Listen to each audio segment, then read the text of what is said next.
एक मासूम बच्ची 4 साल की और उसकी वालदा के साथ कश्मीर सिंध में ज़्यादती की गई और 3-4 दिन यह अमल जारी रहा। मुलजिम तो गिरफ्तार हो गया, लेकिन फीडल और के सिस्टम इतना, फीडलिज्म का जो सिस्टम है, ये जो नवाब वडेरे, ये जो अंग्रेज़ों के कुत्ते नहलाने वाले होते थे, उनका सिस्टम इतना ज़बरदस्त बना हुआ है कि पुलिस और इदारे बेबस हो जाते हैं इसके आगे। केस को कमज़ोर कर दिया जाता है और फिर हमारे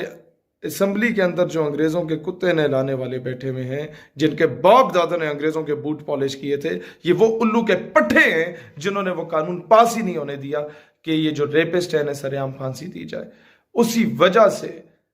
वजह से ये सारे रेप के केसेस होते हैं। जब इनकी अपनी बहनों बेटियों के साथ खुदा ना खास्ता इस तरह का होगा, फिर ये सबसे पहले कानून बनाने के लिए मेरा जैसा मेरी मर्जी का नारा लगाने वालियां उधर सबसे पहले कानून साजी के लिए पहुंची होंगी। लेकिन मसला ये है, एक गरीब का बेटा, वो जैनब जो थी, वो मोटरवे का जो मामला था, जो कश्मीर का मामला है, जो इस्लामाबाद की मासूम बच्ची का, अगवानी बच्ची का मामला था, वो क्योंकि इनकी अपनी सकी बेटियां नहीं हैं,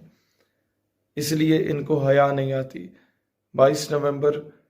लियाकत बाग रावलपिंडी में हमारा मुतालबात में से, मुतालबात नहीं, मुतालबा कमज़ोर कौम करती है, हमारे ऑर्डर हैं, ये हमारे टैक्सों पे पलने वाले, इनको ऑर्डर किया जाएगा कि कानून बनाया जाए कि रेपिस्ट को सरेआम फांसी दी जाए। ये कौम हमारे